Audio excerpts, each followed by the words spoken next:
So chemical formula লিখিবৰ কাৰণে তোমালোকে এটা বস্তু ফাৰ্ষ্ট জানিব লাগিব ভ্যালেন্সি অসমীয়াত যাক কয় যোজ্যতা সো ইয়াৰ মিনিংটো ফাৰ্ষ্ট জানি লোৱা বহুতে এইটো ক্লাছ 9ত পাইছা ভ্যালেন্সি বা যোজ্যতা মানে কি হ'ল যদি এটা আমাক যিকোনো এটা এটম দি আছে ধৰ সোডিয়াম ইয়াৰ ভ্যালেন্সি হ'ল 1 তাৰ মানে কি হ'ল সোডিয়ামৰ লাষ্টৰ সেলটোত এটা ইলেক্ট্ৰন আছে আৰু ই এইটো ইলেক্ট্ৰন এৰি দিব পাৰে ঠিক আছে আকৌ মই যদি চাওঁ ক্লোৰিন তাৰ ভ্যালেন্সি 1 ইয়াৰ মিনিংটো হ'ল ক্লোৰিনৰ লাষ্টৰ সেলটোত 7টা ইলেক্ট্ৰন আছে 7টা আৰু এটা ইলেক্ট্ৰনই একসেপ্ট কৰিব পাৰে হয় এতিয়া সো আমি ভ্যালেন্সি বুলি যদি কওঁ তাৰ মানে কি হ'ল কিমানটা ইলেক্ট্ৰন এৰিব পাৰে বা ল'ব পাৰে হেতুৱে হ'ল ভ্যালেন্সি আকৌ কৈছো যোজ্যতা মানে কি কিমানটা ইলেক্ট্ৰন এৰি দিব পাৰে বা গ্ৰহণ কৰিব পাৰে হেতুক কোৱা হয় ভ্যালেন্সি সো তোমালোকে এটা বস্তু মনত ৰাখিবা এতিয়া আৰু এটা বস্তু আছে চোৱা মই যে ক'লো এটা ইলেক্ট্ৰন এৰি দিব পাৰে বা গ্ৰহণ কৰিব পাৰে তাৰ মিনিংটো কি হ'ল হেতু জানিবৰ কাৰণে তোমালোকে পিৰিয়ডিক টেবুলখন জানিব লাগিব এইখন এতিয়া এইখন তোমালোকে চেপ্টাৰ নম্বৰ 5 ত পাবা কিন্তু ইয়াতে অলপমান বস্তু বুজাই দিছো সদায় মনত ৰাখিবা এই ফাৰ্ষ্ট যোনটো গ্ৰুপ আছে এইটো গ্ৰুপ এই গ্ৰুপত যিমান বিলাক এলিমেন্ট দেখিছা হাইড্ৰোজেন লিথিয়াম সোডিয়াম পটাছিয়াম তলৰখিনি নাহে তোমালোকৰ এইখিনি ইহঁতৰ যোজ্যতা মানে ভ্যালেন্সি কিমান 1 সদায় আৰু এই লাষ্টৰ এইখিনি ইয়াত যিমানখিনি দেখিছা এইখিনি লাষ্টৰ ফালৰ পৰা সেকেন্ডটো ইহঁতৰ ভ্যালেন্সিও সদায় 1 হয় ঠিক আছে এইখিনি মনত ৰাখিবা ইহঁতৰ ভ্যালেন্সি 1 হয় মানে ফ্লোৰিন ক্লোৰিন ব্ৰোমিন আয়োডিন এইবিলাক আৰু হাইড্ৰোজেন লিথিয়াম সোডিয়াম পটাছিয়াম এইবিলাকৰ ভ্যালেন্সি 1 তাৰপিছত এইখিনি গ্ৰুপৰ সেকেন্ড গ্ৰুপটো ইহঁতৰ ভ্যালেন্সি সদায় 2 হয় ঠিক তেনেকে ইয়াৰ পিছৰ যোনটো গ্ৰুপ হেতুৰ ভ্যালেন্সি 2 হয়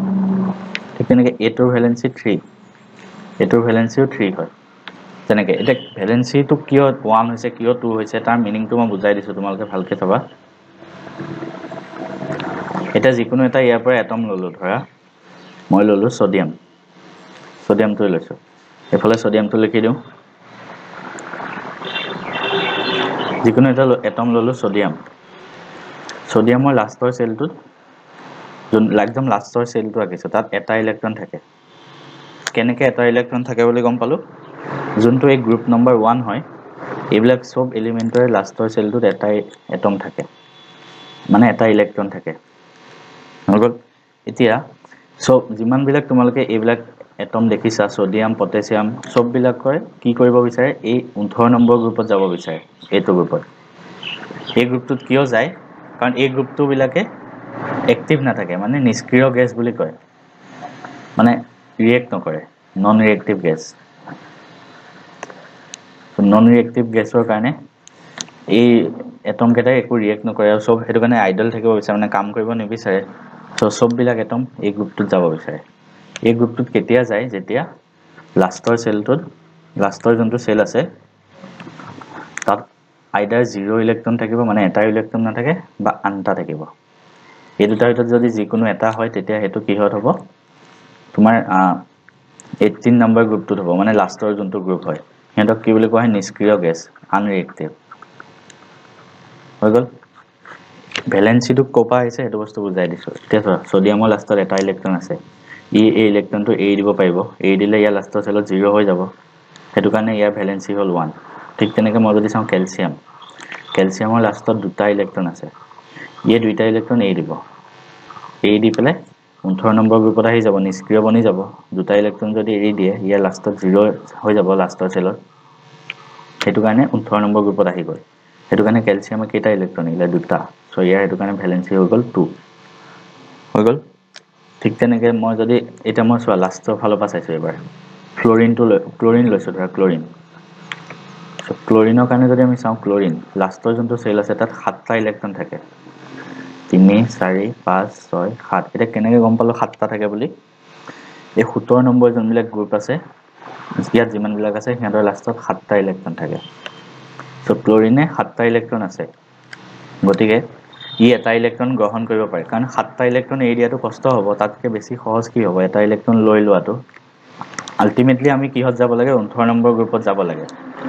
7টা ইলেক্ট্ৰন এৰি দিবলৈ কষ্ট হ'ব হেতু কাৰণে এটা ইলেক্ট্ৰন লৈ পেলাই আনটা বনাই দিয়ে এটা ইলেক্ট্ৰন লৈ দিলে হেতু কাৰণে ইয়াৰ এটা ইলেক্ট্ৰন লৈছে কাৰণে ভ্যালেন্সি 1 হ'ব হৈ গ'ল এতিয়া আমি যে Na+ লিখো আৰু Cl- লিখো কিহৰ কাৰণে সোডিয়াম এটা এৰি দিছে মানে ইলেক্ট্ৰন এটা এৰি দিছে ইলেক্ট্ৰনটো কি চাৰ্জ হয় নেগেটিভ চাৰ্জ হয় সো নেগেটিভ যদি আঁতৰাই দিয়ে তাৰ মানে পজিটিভ থাকি যাব সো এটো কাৰণে পজিটিভ ইয়াত ক্লোৰিন মাইনাস লিখে কাৰণ ক্লোৰিনে এটা ইলেক্ট্ৰন একসেপ্ট কৰিছে বাহিৰৰ পৰা আৰু ইলেক্ট্ৰনটো নেগেটিভ এটো কাৰণে Cl-। ইয়াত চোৱা আমি Ca2+ লিখো 2+ কিয় লিখো কাৰণ দুটা ইলেক্ট্ৰন এৰি দিছে এটো কাৰণে 2+ এখিনি বস্তু অলপ ডিটেইলছত বুজাই দিছো যদি কাৰোবাৰ টান লাগিছে একবাৰ কবা সো এতিয়া আমি মেইন পইণ্টত আহো যে আমি কেনেকৈ কেমিক্যাল ফৰ্মুলা লিখো কেমিক্যাল ফৰ্মুলা তাৰ কিছুমান টেকনিক আছে মানে এটাই টেকনিক আছে আৰু ভ্যালেন্সি এটা কেনেকৈ লিখে চোৱা যিকোনো এটা কেমিক্যাল ইকুৱেচন ললো ফাৰ্স্ট ধৰা আমি NaCl টো ললো কেমিক্যাল ফৰ্মুলা ফাৰ্স্ট এনেকৈ লিখিবা সোডিয়াম ক্লোৰিন সোডিয়ামৰ যোজ্যতা কিমান বুলি কৈছিলো 1 যোজ্যতাবিলাক সদায় মনত ৰাখিবা মানে তোমালোকে কি কৰিবা এই গ্ৰুপটোৰ এলিমেন্টখিনি এখিনি মই কিমানলৈকে মনত ৰাখিব কৈছো এখিনি ৰাখিলে হ'ল গ্ৰুপ 1 ৰ ভ্যালেন্সি সদায় 1 হয় এখিনিলৈকে মনত ৰাখিবা ইয়াত ভ্যালেন্সি 1 গ্ৰুপটোত ভ্যালেন্সি 2 হয় এই তিনটা মনত ৰাখিবা বাকি এইবিলাক নালাগে এইবিলাক গ্ৰুপ 13 ত ভ্যালেন্সি 3 হয় ইয়াত ঠিক আছে 3 সো ইয়াৰ মনত ৰাখিবা তোমালোকে বোৰন এলুমিনিয়াম এই দুটা মনত ৰাখিলে হ'ল ইয়াত ভ্যালেন্সি 3 হয় মানে ইয়াত চোৱা 1 2 এনেকৈ 3 আহিব ইয়াত তাৰপিছতে ইয়াৰ ভ্যালেন্সি 4 হয় এই দুটা মনত ৰাখিবা ইয়াত ভ্যালেন্সি 4 ইয়াত ভ্যালেন্সি নাইট্ৰজেন ফসফৰাছ ইয়াত ভ্যালেন্সি আকৌ 3 হৈ যায় কাৰণ তিনটা ইলেক্ট্ৰন এবাৰ গ্ৰহণ কৰিব ইয়াত ভ্যালেন্সি 2 হয় এইকেইটা এই দুটা মনত ৰাখিলে হ'ল আৰু ইয়াত ভ্যালেন্সি 1 হয় ইয়াত তোমালোকে ইয়াত এইকেইটা মনত ৰাখিবা এইকেইটা হৈ গ'ল এনেকৈ মনত ৰাখিবা এতিয়া মই লাষ্টত বাৰু ভালকৈ একবাৰ আকৌ ভ্যালেন্সিখিনি কৈ দিম এতিয়া চোৱা সোডিয়ামৰ ভ্যালেন্সি 1 ক্লোৰিনৰ পিৰিয়ডিক টেবুলত যদি চাওঁ ক্লোৰিনৰ ভ্যালেন্সি এইটো আছিলে 1 হয় সো 1 লিখি দিলো ইয়াৰ পিছত কি কৰিবা এইটো আৰু এইটো কৰিবা এইটো আৰু এইটো কৰিবা এটা কি হ'ব Na আৰু 1 মানে Na আৰু Cl আৰু 1 মানে Cl সো এটো আলটিমেটলি কিমান আহিব NaCl তেনেকৈ কৰে এতিয়া আৰু এটা যদি एग्जांपल লওঁ চাবা মই ললো ধৰা সোডিয়াম অক্সাইড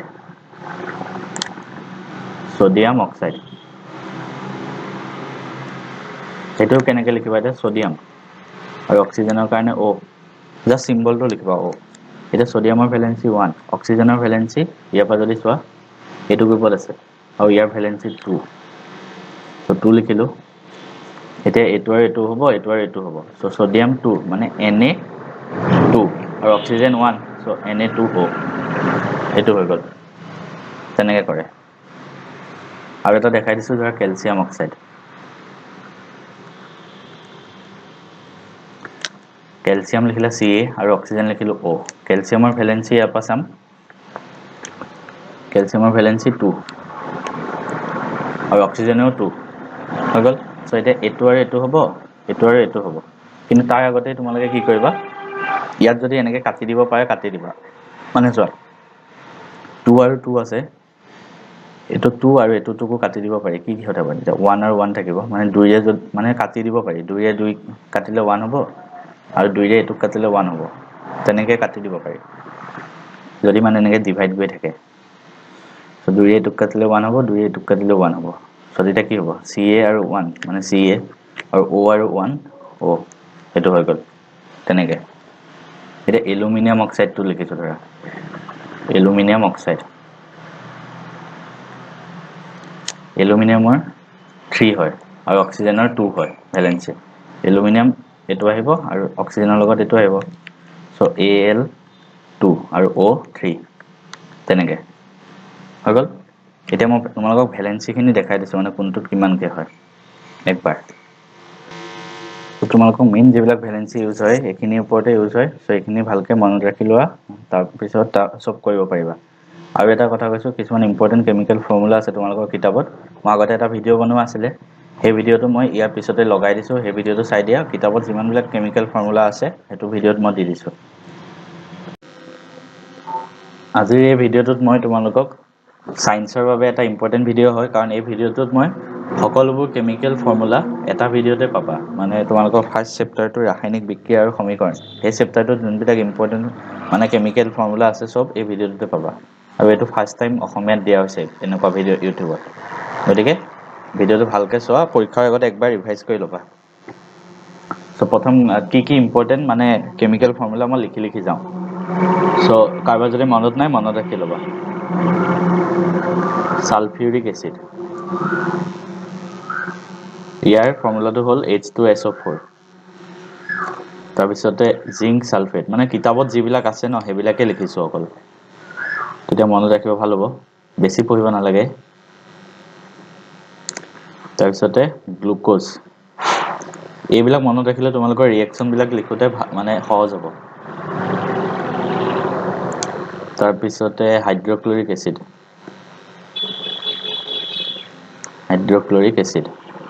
এটো হ'ল HCl barium chloride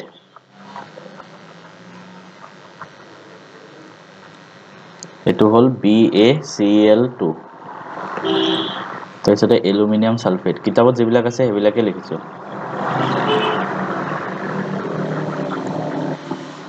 aluminium sulphate এটো হ'ল Al2SO4 3 তাৰপিছত বেৰিয়াম সালফেট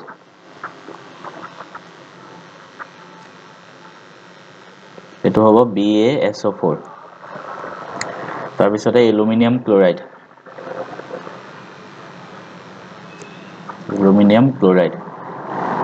এটো হ'ব AlCl3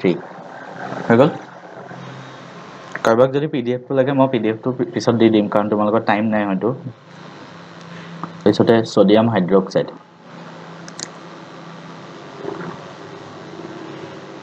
এটো হ'ব NaOH তাৰপিছতে সোডিয়াম সালফেট এটো হয় Na2SO4 সোডিয়াম ক্লোৰাইড এটো সবে জানাই NaCl calcium oxide CaO calcium হাইড্ৰোক্সাইড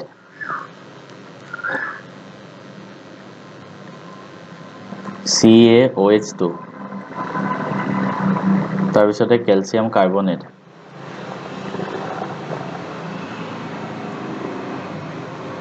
এটো হ'ব CaCO3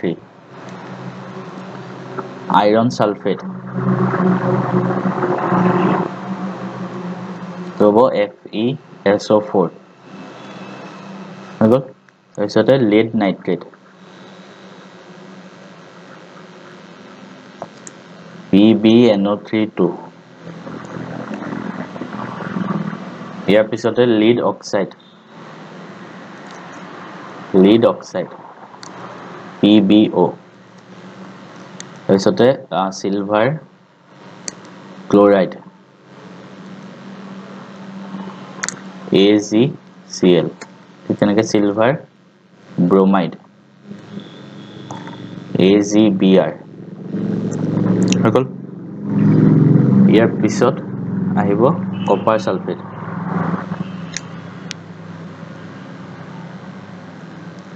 CuSO4 zinc sulphate ZnSO4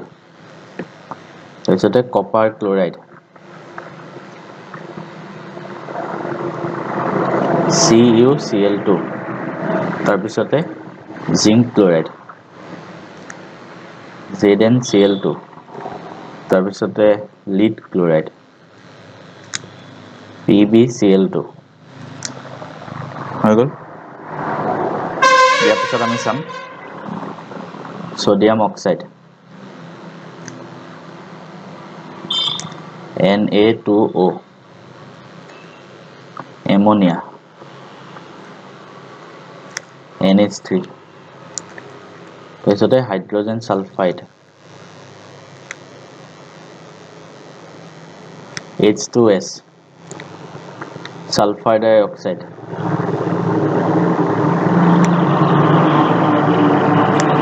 SO2 তাৰপিছতে পটাছিয়াম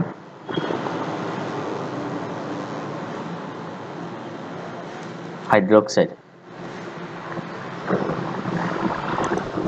KOH পটাছিয়াম হাইড্ৰক্সাইড আৰু সিলভাৰ নাইট্ৰেট AgNO3